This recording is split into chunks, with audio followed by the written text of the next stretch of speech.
Time to go to work. All right, so please help me welcome Reverend Kathy Lyons, one of our staff ministers, longtime member, leader of the Animal Kinship Group, and so forth.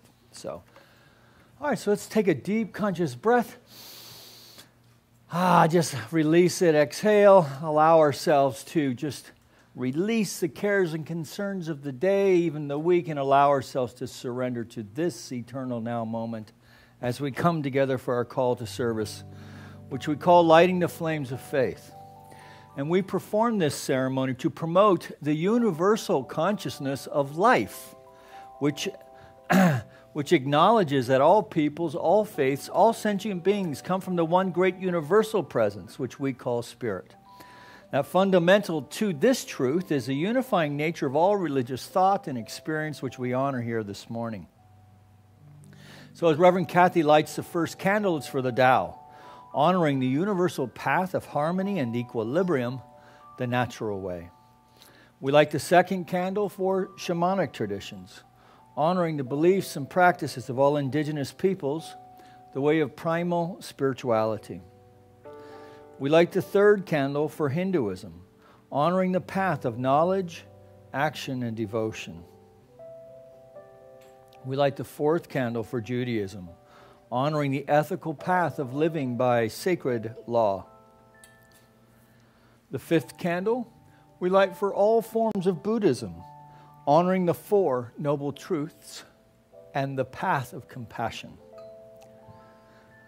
The sixth candle we light for all forms of Christianity, honoring the Christ consciousness as the path of love.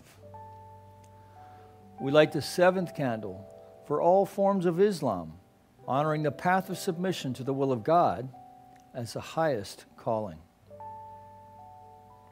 The eighth candle we light for the universalistic religion of Baha'i, honoring the path of unity and peace. The ninth candle we light for all forms of new thought, honoring the metaphysical path of mental healing through the practice of universal spiritual principles. And the 10th candle we light for all those who are as yet unaware of the power and presence of Spirit in their lives, and for the space we hold for them here at our center. And as Reverend Kathy lights the healing candle, please put silently into the light the names of anyone you wish to have experience the healing flame of God's eternal love.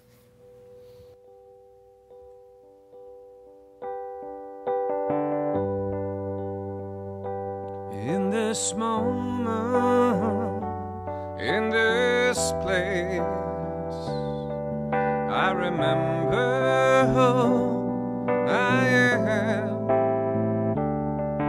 letting fear and worry fall away from me.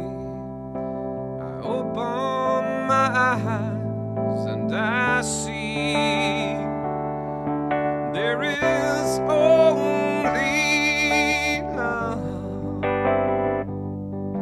There is only love. Love that heals, love that sets us free. There is only love. So join me, please, as I speak in the first person for each one here, as I recognize that there is only love, that God is love. So I am love, and love is in my mind, body, and all my affairs. God's presence is everywhere, and because God is all that there is, so this room is just filled with that love. And I feel the love of God at this very moment, and just knowing right now that this Sunday service, this Sunday celebration is a perfect idea in the mind of God, and that presence of God expresses through Reverend Mike, through the musicians, through the sound, each and every person here.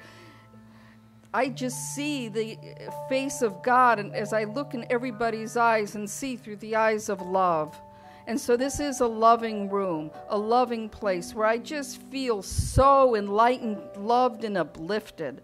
And so with deep gratitude for the love filled in this center, for that God presence within each of us, I just give thanks, releasing this to the law as I know it is done, I know it is so, and together we say, and so it is. So good morning again. For my creative thought, I will share from the Science of Mind textbook on page 612. If mistakes have been made, we must neutralize their effect by direct declaration that they no longer have power over us. Now, a few weeks ago, I made a mistake by tripping over a bump in the sidewalk. I decided I was on Ventura Boulevard, and I decided that I'd get some exercise. Well, there was one of those elevations in the sidewalk, probably from a tree root. And I fell down and skinned my knee. Now, the gratitude in this, I was able to get up all by myself without any help. So I did have gratitude. But then I started to get into this a little bit of self-recrimination. How could I have done such a thing? Why wasn't I looking where I was going? And then the self-analysis. Am I on some subconscious level sabotaging my intention for more exercise? But then I had to realize that this was silly to do. I thought back when I was young, and I used to go do a lot of roller skating and skateboarding on the sidewalk. And I can remember being on a skateboard falling flat on my face. And did I analyze, well, why did that happen? No, I just got back up on that skateboard and just went about my business. Now, that's over 50 years ago. I would not go on a skateboard now. I mean, I do, but I kind of felt like that's a metaphor of life. How many times do we fall down? We think, we're accomplishing something, and then there's some kind of bump in the road, and we feel like we've fallen down, and then we get all upset. Well, but don't do that. Just remember, if there's bumps in the road, just get back on your, whatever it is, on your skateboard of life and move on. When people who have children know that when babies start trying to walk, a lot of times they'll initially fall down a few times till they get the hang of it. And parents, usually what they do, instead of trying to prevent them from falling, they'll just encourage them and praise them when they do start walking. And, that's the same thing, I think, when we're walking through life, is praise ourselves, when we demonstrate or accomplish more and do things we feel good about. But don't get on ourselves if there's a little bit of bumps in the road. Now, what I've learned too, though, if I consistently have undesirable things come up in my life and I want to change it, I know that through changing my thinking, I can change my experience. And that's why I encourage anyone who feels bumps in the road, talk to a practitioner. After the service, we have the 1 Miracle Minute, or you can make an appointment for a small fee and talk to a practitioner. We also have the Healing Support Group. And one of the other things I've learned is not to focus on maybe whatever so-called mistakes that happen. Instead, focus on what is it I really want. It's one thing to go back and figure out what went wrong, but we don't have to stay there. Move forward. What do we want? And that's what working with a practitioner does. Gets us in touch of what we really want and creating a mindset for creating it. I'll close with a quote from Ernest Holmes on page 188.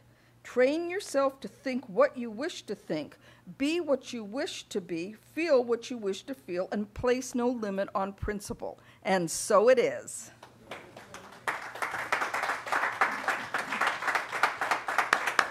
Hi, good morning, everybody. Please welcome David and Kent. And please give a warm welcome to our very own Mr. Jerry Reike.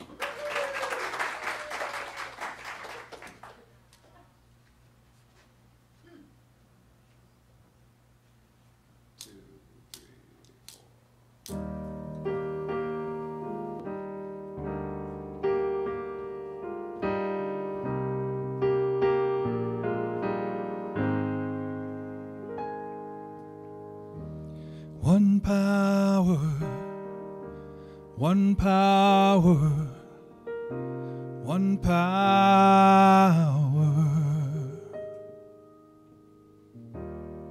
There's one power, invisible, and you see it everywhere and every day. One power, indescribable, and you speak of it with every word you say. Mysterious until you know the truth, as simple as the love inside of you. Call it God, call it Spirit, call it Jesus, call it Lord, call it Buddha, Baha'u'llah, angel's wings or heaven's door. But whatever name you give it, it's one power, can't you see? It's the power of love in you and me. One power, one power, one power.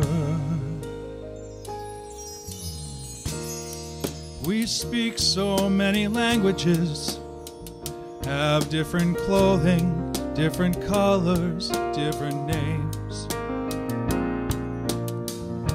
But different is only dangerous when we forget, then in our hearts we're all the same. We'll remember once we close our eyes to see that such distances were never meant to be.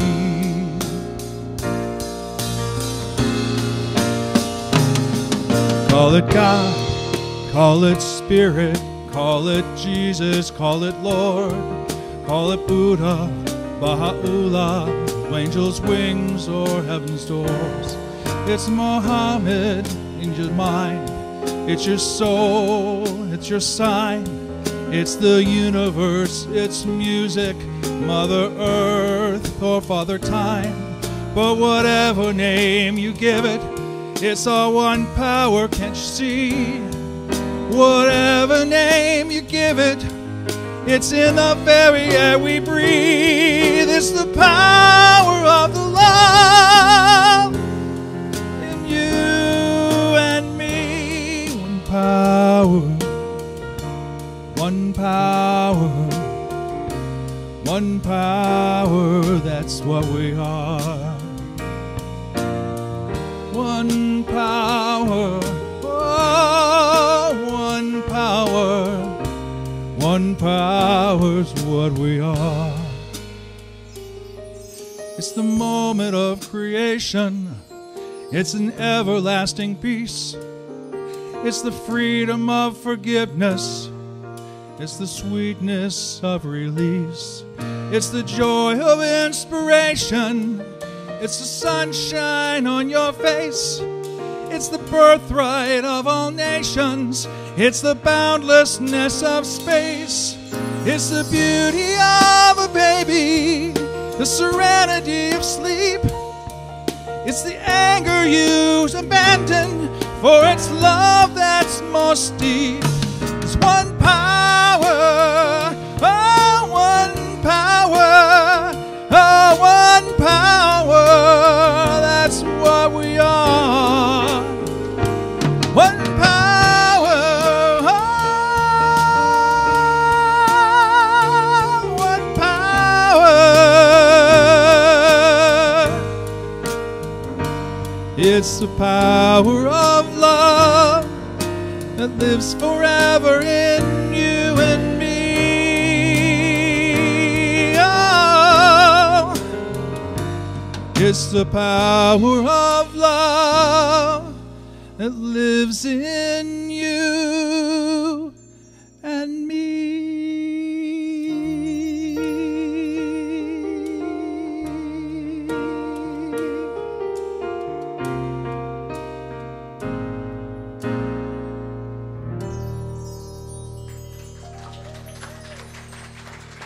Thank you, Jerry. talented people here in this center. I'm going to go ahead and quickly do the announcements for the center. Today at 2:00 p.m. is the Abraham Hicks group. Come and join us. I believe that's led by Michael Carlin. This week, next Sunday, July 22nd, Bereavement Support Group at 1:00 p.m. Reverend Jessica and I will be there, so please come if you are grieving the death of a loved one, whether it was yesterday or years ago. You're welcome to come. Now, there's sign-ups in Sparks Hall, lots of activities.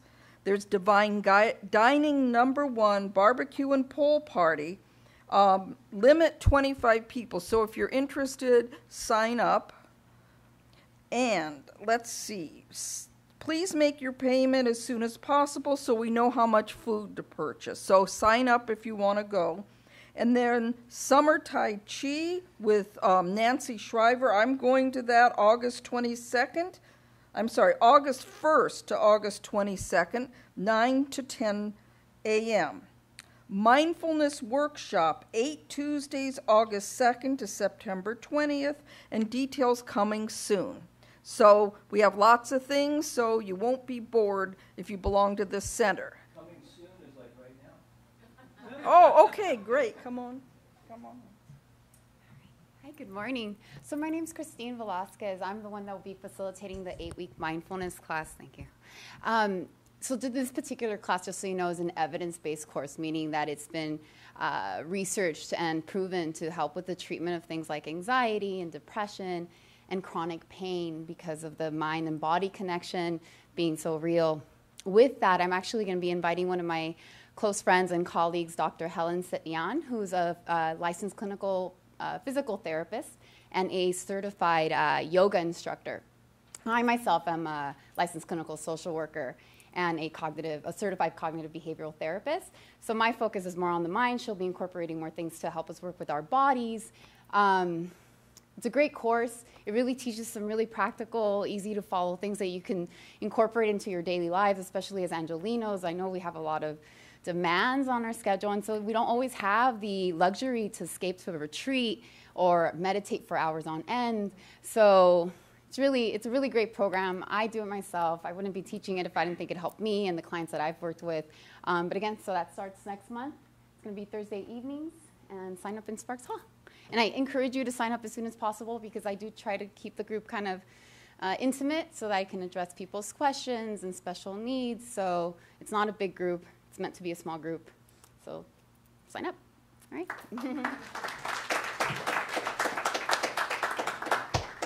Okay, thank you very much.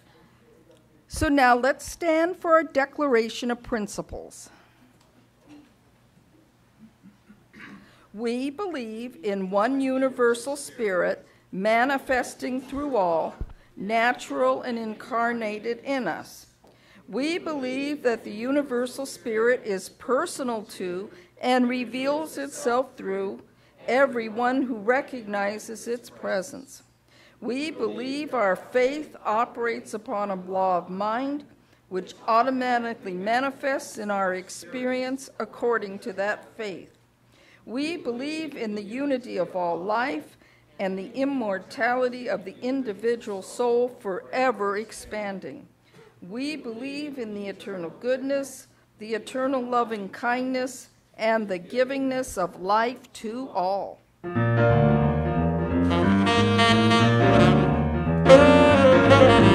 got up this morning singing, God is so good.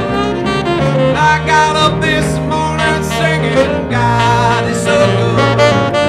I got up this morning singing, God is so good. My God is so good to me. Yeah. Feeling good down in my soul, God is so good. Feeling good down in my soul, God is so good. Feeling good down in my soul, God is so good. My God is so good to me. Yeah, yeah. Well, I got up this morning singing, God is so good. Well, I got up this morning singing, God is so good. Well, I got up this morning singing, God is so good. Oh, my God is so good to me.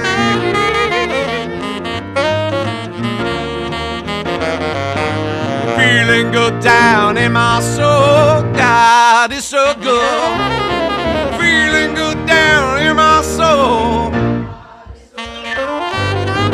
Feeling good down in my soul, God is so good. Oh, my God is so good to me. My God is so, oh, my God is so, oh, my God is so good to me.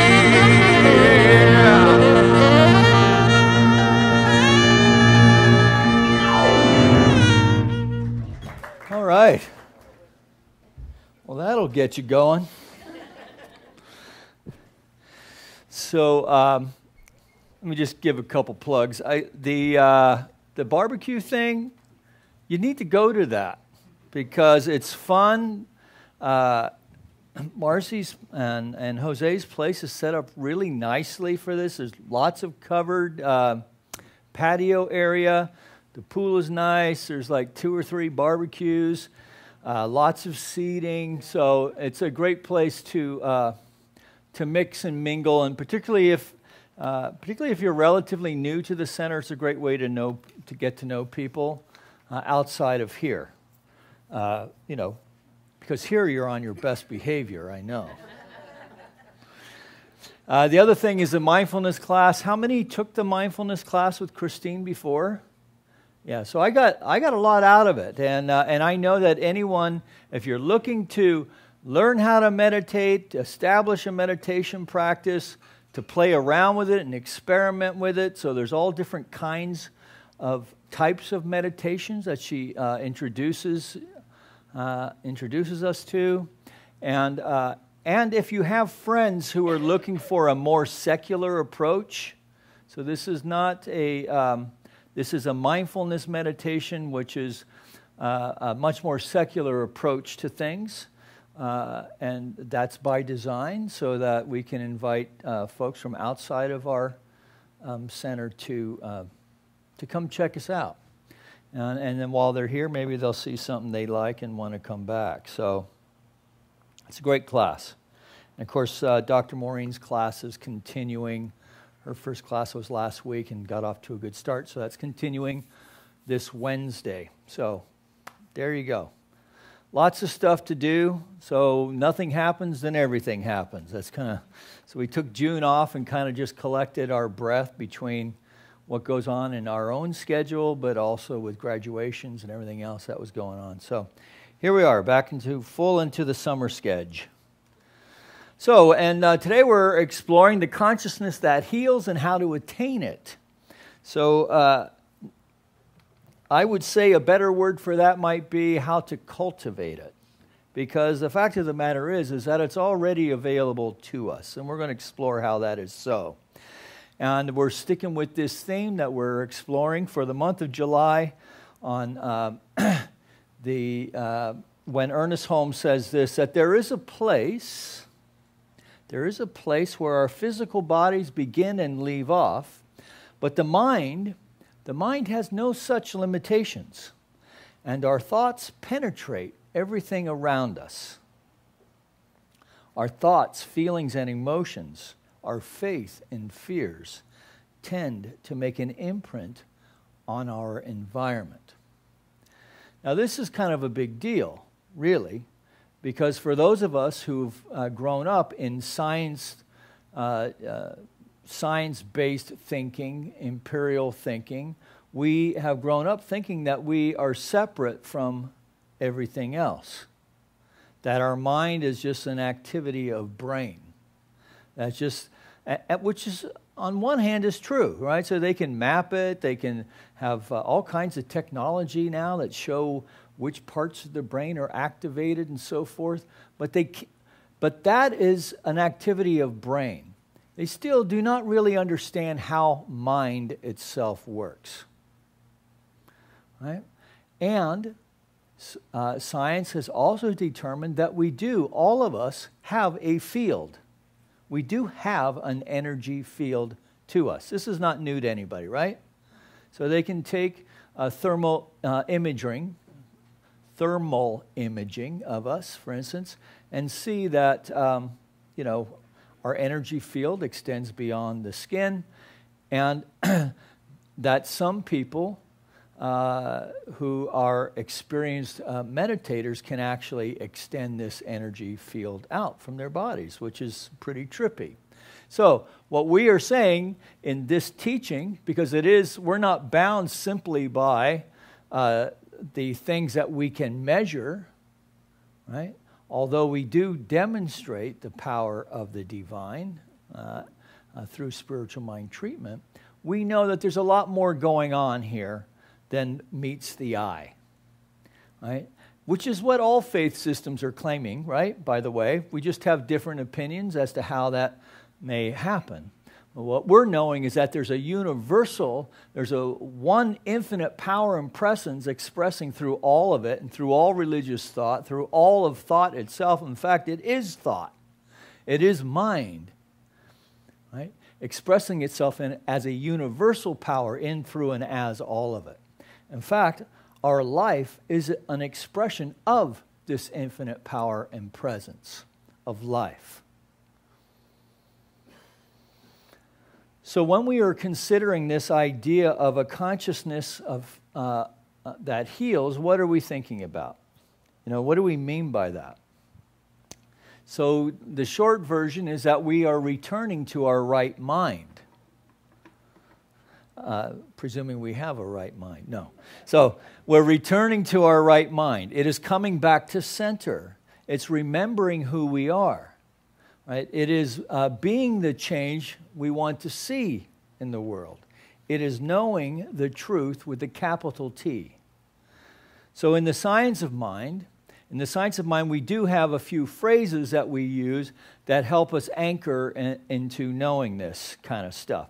And it really is like a code for a consciousness that heals. Now, most of us in our experience of life, I think, when we look at an image such as this one, we have an experience of the grandeur and power of the universe expressing as planet Earth, expressing as June Lake, right? That if you're like me, that when you see such things, you feel a sense of connection and awe of the greatness of that there's some power. The power of the divine is expressing itself in, through, and as nature. And that in this way, we feel a sense of oneness, that we are one with all that is. Now, how do we bring that sense of connection with the life of spirit when life is less than optimal? Well, that's what the practice is, right? Well, okay, so let's say it's less than optimal. Let's say it's difficult. All right, let's say we're at, what an order, I can't go through with it. What about then? And the answer, of course, is that we must cultivate a healing consciousness. So, this is a very timely subject.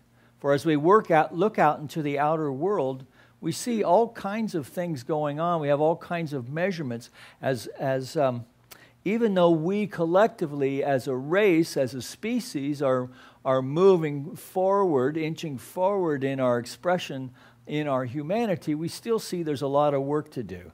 We still see that the statistics of disease, of crime, divorce, teen anxiety, even suicide escalate. And so there's never been a more vital or important time for us to consider this idea that developing a healing consciousness is not only possible, but necessary. And I would even go so far as to say that it's really the only answer to what's ailing ourselves, our relationships, our companies, our countries, our planet as well. That we must, all of us, in our own way, develop a healing consciousness. Now, I know that when saying that, it kind of sounds exotic or saintly. Even the word consciousness kind of, consciousness, right? It kind of harkens back to the granola years. But consciousness, so it's not some exotic idea, and it's not something that's difficult or arduous to achieve, right? So I remember I used to, how I used to think about meditation was that I would actually sit and be tense, focusing my mind to not think, right? Or I thought meditation was having a little jazz cigarette and then sitting, true story, my 20s, not yesterday, right? And then I thought that was meditation, right? But really all that was is like, is it done yet? Is it done yet? What's they doing? What are they, as I sat in an altered state, but not a meditative state. So it's not exotic, it's not arduous, it's not something we have to strive to achieve. It is the most familiar of states, for it is our natural state and our true nature. It is what arises naturally, the natural, utterly normal bliss of when we get our bloated nothingness out of the way. So if you think about the way that we come into the world, right? The idea of the tabula rasa kind of thing, right? So we're a baby. And so long as we're dry and we're fed, right? So those are kind of the two needs. Life is good, man. I'm just here. I am fat, sassy, and happy, right? I'm not thinking about my bliss state. I'm not thinking about how to achieve a bliss state. I just am. Yes? Yes. So if we've been parents, we know that. Or if we've been around babies, nieces and nephews, we've been around that. So we know that that possibility is there. Now, isn't it interesting that we get to do that and be conscious with all that we know now? But it is interesting how that all gets layered on top of that and makes it appear to be so fleeting. Right?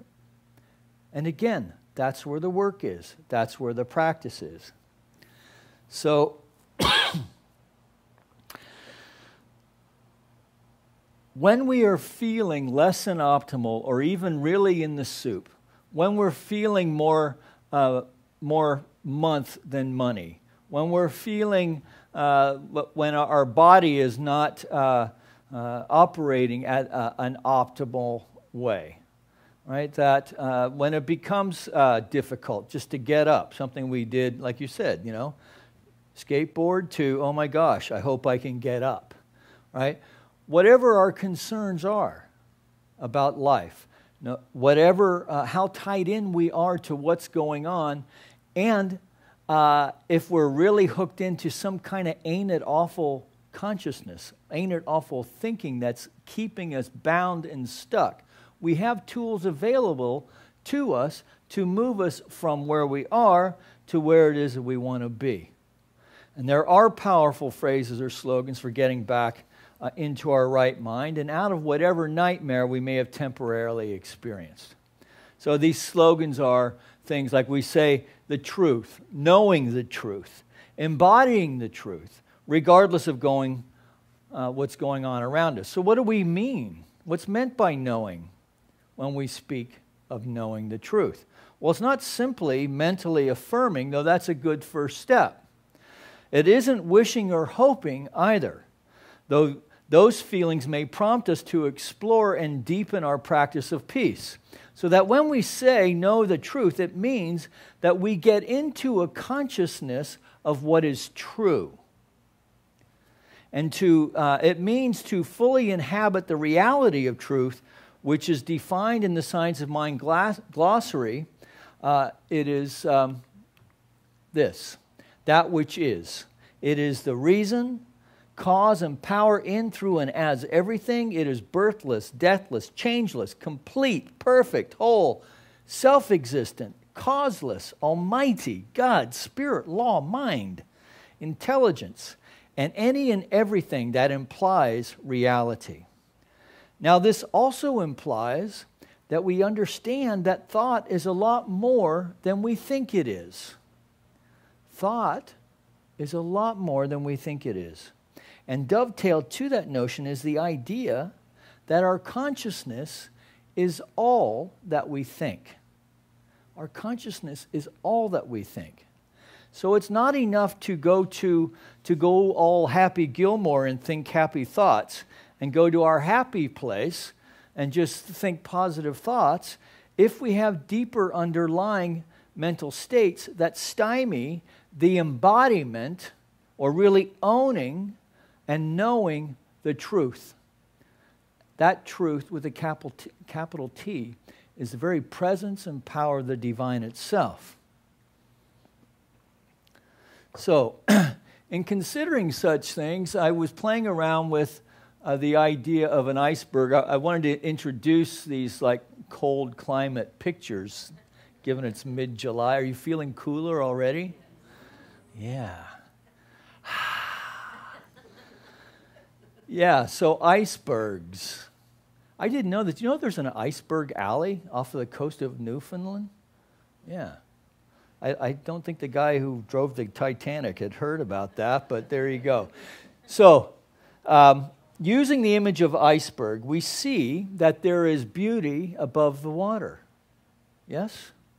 Beauty above the water. And we know at the same time, if we know anything about icebergs, there's a lot more going on below, right?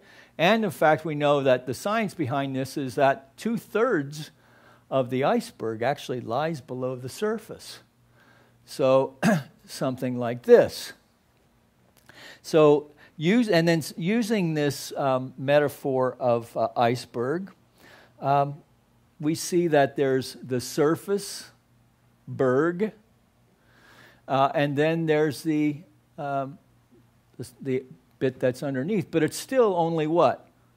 One iceberg. So there's not two icebergs. One iceberg, right? And it's surrounded by what? One ocean. And in fact, this iceberg is the individualized expression of the ocean as iceberg. Yes? Yeah, but it's still only one iceberg. Well, our mind operates in much the same way. So here's the gist of this teaching, right? That there is only one mind, the mind of God expressing in, through, and as all of life, uniquely individualized as you and me. We are iceberg, right? There's a part of our mind that we're conscious of, and then there are deeper underlying states that we're not conscious of, but it's still only one mind. It's just simply in a different state. Hopefully not frozen, right? But open and fluid and receptive and aware that what we are that there's a lot more to what we're thinking than we think there is. That we understand and know that our thinking is informed by all kinds of stuff. So it looks like separate stuff from one perspective. If all you knew was this part, you would think that that was an iceberg. It looks like two separate things. But the truth is that it's all one thing. So, and our thinking, as I said, operates in the same way. One intelligence expressing itself, individualized, and you and I. So it is the most familiar of states, for it is our natural state and our true nature, this idea of healing consciousness. It is what arises naturally, the natural and utterly normal bliss of when we get our bloated nothingness out of the way. So when we're talking about shifting our healing consciousness, what we're understanding is knowing that there's deeper underlying stuff that is getting in the way. So we were talking about affirmations earlier. So an affirmation, when we start playing with an affirmation, right, would we need to construct an affirmation that's already demonstrating in our life? No. What do we construct affirmations for? The things that we're wanting to shift into, yes?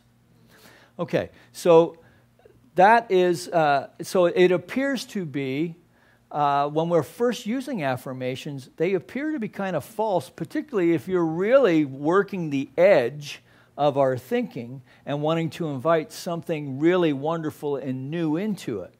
Because what we're really playing with is fear and doubt that it's not true. This is the part that we must shift. And where we get caught up on that and why it doesn't fully express itself is because there's unhealed stuff under the surface that needs to be addressed. Now, this is no big secret. If anyone who's been spent any time with a therapist, well, with a good therapist, knows this is so. Yes? Right? So, I remember I was thinking about, I had a therapist who was concerned because I wasn't angry with my dad. Okay? I should be angry.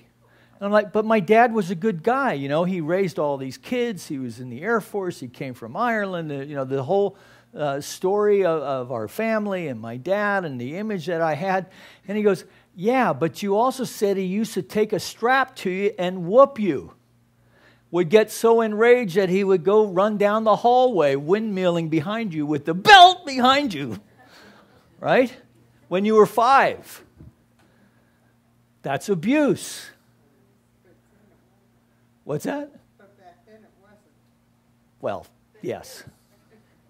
And you could argue that maybe it was effective, right? But the rage component, right? It wasn't kind of a thing. All right, son, you know, this circumstance is bend over the chair, one whack to get my attention. It wasn't like that. But I didn't think that had any effect on me, right? And yet on the job, I'm raging at my guys, throwing hammers, right? Raging, in all the crazy ways that I did. I mean, I didn't take it out on little kids, right? So if I'm wanting to experience more peace and harmony in my life, I might want to look at that. Not from a judgmental kind of way, but just to understand, yes, this happened. Okay? Yes, this happened. And when it happened, my dad was 26 years old. And he had just buried his son. Right? My brother Jamie. Right? And all the stuff that went around that. And not being able to control any of that. And not being able to control this rambunctious 5-year-old who won't mind. Right? And being in the Air Force where it's up 2, 3, 4, stand at attention. Right? So it's not about judging. It's about understanding and healing and softening and knowing that, you know what? It's all okay. Right? It's all okay. That he's no longer that guy. I'm no longer that little kid. I embrace the power of my own life within my adulthood, and I choose to know that I am worthy of all the many blessings that are available to me. In fact, right now, I'm calling them to me right now.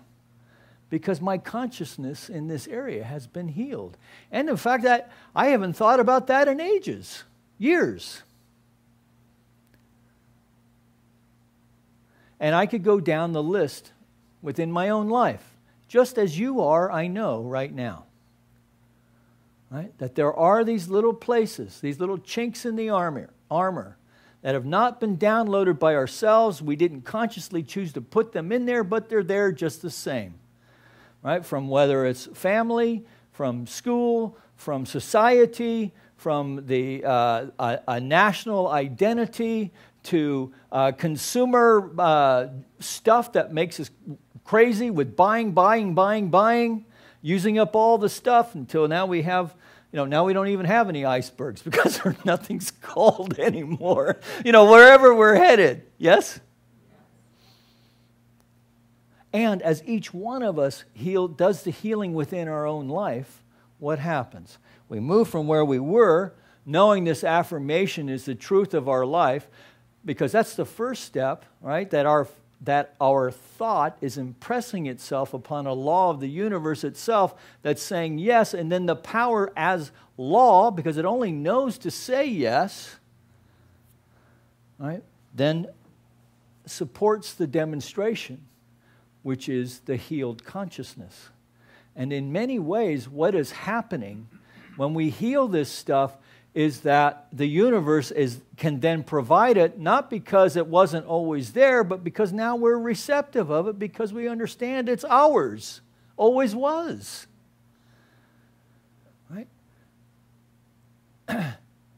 Think about love. If every person on the planet knew that they were fully and completely loved for not for what they have or what they do or whether they're compliant or because they're giving me what I want, but that you're just love. You are just loved just as you are. You don't have to do anything. If 7 billion people, each within their own consciousness, knew that to be so, what would the world look like? Well, we don't know, but we know for sure it would look a lot different than it currently does. Yes? This is the idea of a healing consciousness. Knowing that there is that is greater than we are, longing to express itself as the very nature of its being, that it might experience more of life as your life, as my life, as the life of all people. That this power and presence is expressing through you right now, and everybody else too. And you can think of all the ways that that's not so, but I'm telling you, it is so. In all the crazy cosmic exceptions that we can think of. Remember, we're playing with the infinite intelligence, infinite power, infinite love expressing. That's a lot. And it's more than really any one of us can really understand. Which I think is pretty cool, actually, because what that tells me is that my life, I am going to continue to experience more of life, to continue to experience more of the power and presence of the divine as life by means of my life. And of course, I have the kind of job now where I don't have to throw hammers at people, but I can watch the own unfolding, the awakening of each person here. That's what spiritual community is, right? So we show up, we're seen. How's your day? Well, not so good, I'm up to my backside in alligators today. Well, I'm just knowing that there are no alligators and there are no swamps, but you know what? I've been there. And I'm here to walk you through it if you want. That's what a therapist does, really, if you think about it, right? Here, let's turn to this together. In a good marriage, both partners, let's turn to this together and address it together, right? Once we, there's the power play thing that goes on first. And then when she says, just do it my way, and you say, yes, dear, and then you face it together. A healing consciousness. All right, so let's call the musicians up before I say something that gets me in trouble. There is a point in the supreme moment of realization where the individual merges with the universe, but not to a loss of his individuality, where a sense of oneness of life so enters our being that there is no sense of otherness. It is here that the mentality performs seeming miracles because there is nothing to hinder the whole from coming through. So let's work with that this week and see how things change, and come back and report next week, see how it's done. I'd like to kind of double down on the Rev's talk today and just ask if you are willing to just relax, close your eyes, and allow this affirmation to just fill you. 1, 2, 3, 4. I am light, I am light. I am light, I am light. I am light, I am light. I am light, I am light. I am not the things my family did. I am not the voices in my head. I am not the pieces of the brokenness inside. I am light. I am light, I am light. I am light, I am light. I am light, I am light. I am light, I am light. I'm not mistakes that I have made or anything that caused me pain. I am not the pieces of the dream I left behind. I am light. I am light, I am light. I am light, I am light. I am light, I am light. I am light, I am light. I am not the color of my eyes. I am not the skin on the outside. I am not my age, I am not my race. My soul inside is all light. I am light, I am Say it with me. light. I am light, I am light. Come on, feel that light inside yourselves. I am light, I am light. I am light, I am light. Turn to somebody and tell this to them. Just grab my knee. You are light, you are light. You are light, you are light. You are light, you are light. You are light, you are light. And so it is from this place of oneness that we are opening ourselves right now, recognizing and knowing the very light of the divine is in, through, and expressing as the very nature of our being, that we are connecting with that in a new and dynamic way in this moment, that we know that we are being restored to fullness, to wholeness, to a sense of knowing that all is well with the world. And in this way and from this consciousness, we are knowing for our friends and family, those who are experience life as difficulty or struggle in some way, that we are knowing that they are experiencing a full and complete restoration of the pattern of perfection of life expressing in, through, and as their life right now. That we know that biologically the body temple is aligning even now. Even now, with that pattern of perfection, is aligning with the very energy of the divine itself that knows only wholeness and completion is expelling anything unlike itself. That we know for in the areas of our finance and romance and creativity, that we are infused and inspired with new and creative ideas that are calling forth the highest expression of our life and the lives of those we know and love. Knowing that our thought has power, that our thought is spiritual law, for it is impressing itself upon the very the mind of the divine itself right now. So we take a deep breath, we release it, we let it be so, and together we acknowledge this by saying, I am light, I am light.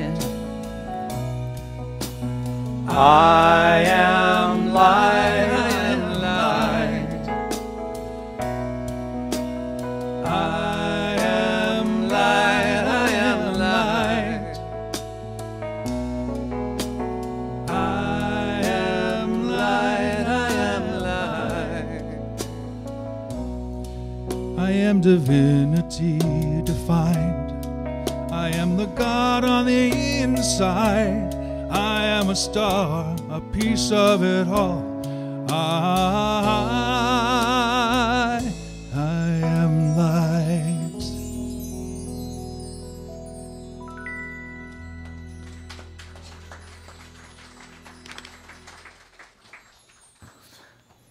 Very nice. And so as we prepare our gifts for the offering, we'll call, Ken will take us into our offering song, offering chant, and our ushers make it forward to the room.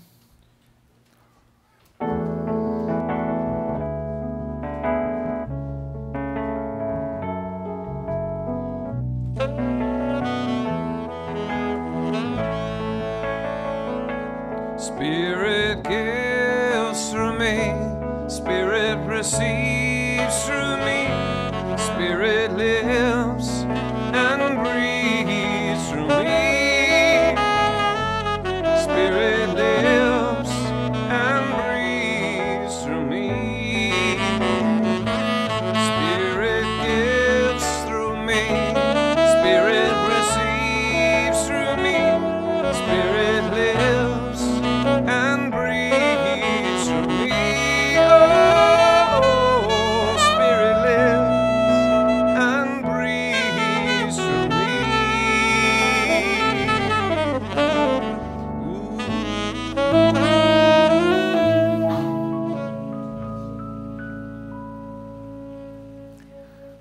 So going within for just a moment longer, recognizing and knowing that the gifts presented here this morning are a demonstration of consciousness that knows and knows that it knows that God is our source, our substance, our supply.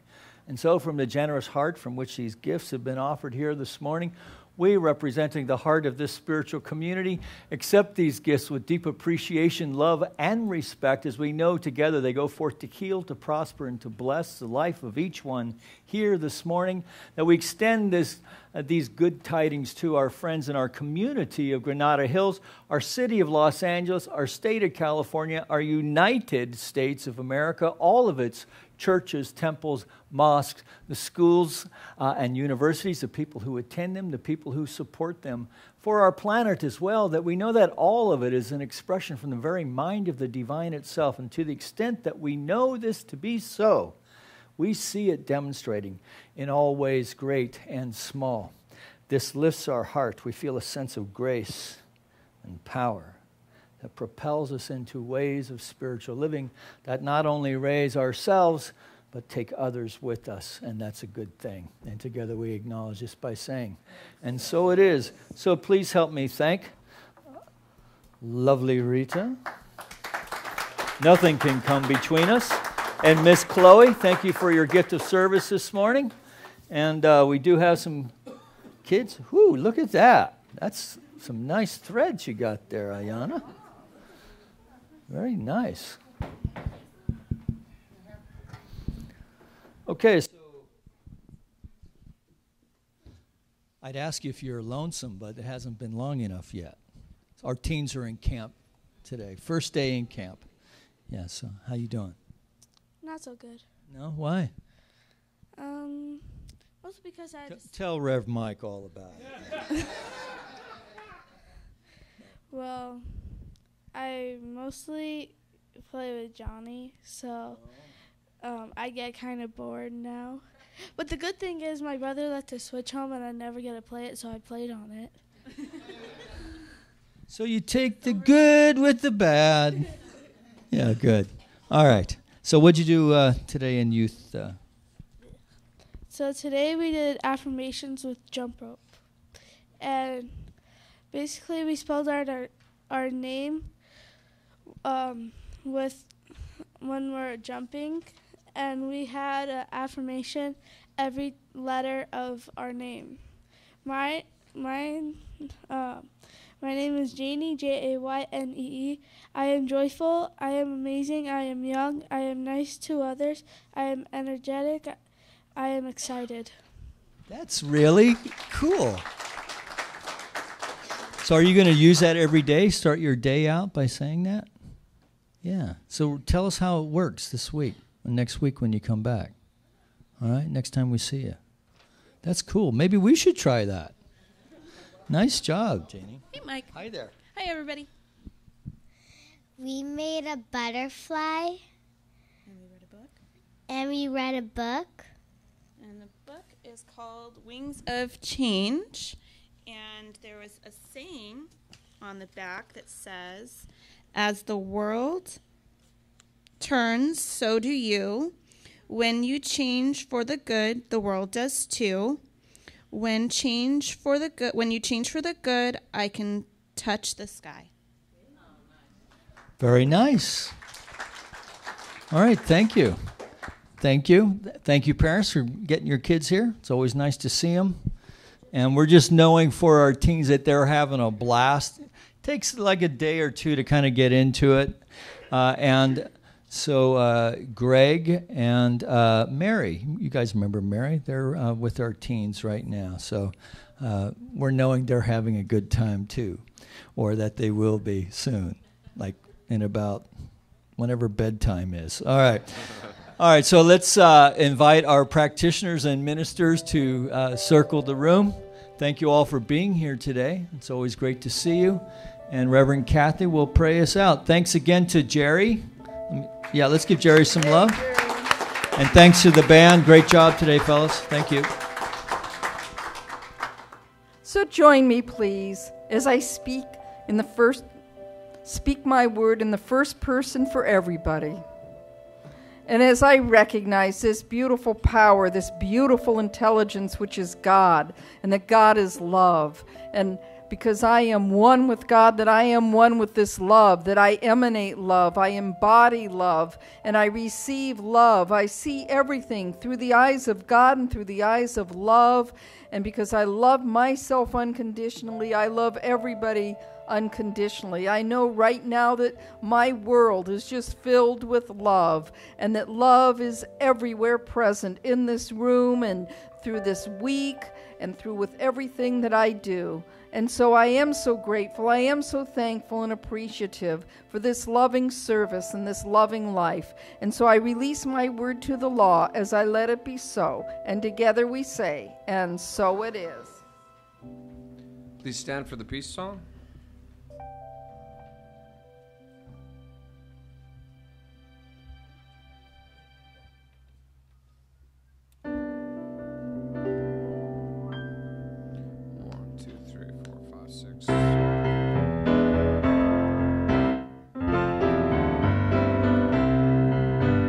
Let there be peace on earth, and let it begin with me.